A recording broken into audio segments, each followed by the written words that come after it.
তিনতলা উপর থেকে, তিনতলা ভবন থেকে একজন মানুষ যদ্দূর দেখে, 30 তলা ভবনের উপর থেকে কি ওইরকমই দেখে? পানোরামিক ভিউ দেখে, সে অনেক বড় করে দেখে। আর তিনতলা উপর থেকেই সামান্য কিছু দেখে। রাসূল সাল্লাল্লাহু আলাইহি ওয়াসাল্লাম অনেক দূর দেখতে পাচ্ছিলেন। 1400 সাহাবা গিয়েছিলেন ওমরা করতে, ওরা ওমরা করতে দিবে না, সন্ধি করো। তো কি সন্ধি?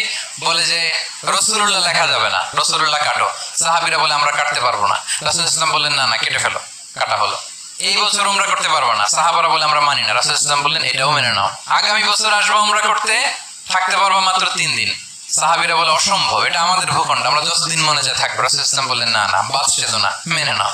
মক্কা থেকে কোনো লোক মদিনায় গেলে আমাদেরকে মক্কায় ফেরত দিতে হবে, কিন্তু মদিনা থেকে কেউ মক্কায় আসলে আমরা ফেরত দেব না। একটার পর একটা সবগুলো কাফিরদের পক্ষে যায়। কোন সাহাবা রাজি হচ্ছেন না, কিন্তু আল্লাহ রাসূল সাল্লাল্লাহু আলাইহি ওয়াসাল্লাম কি বলেন? মেনে নাও, রাজি। তিনি চিন্তা করলেন কিছু বছর যদি আমাদের মধ্যে দাঙ্গা হাঙ্গামা যুদ্ধ বন্ধ থাকে, আমরা গ্লোবাল ইসলামকে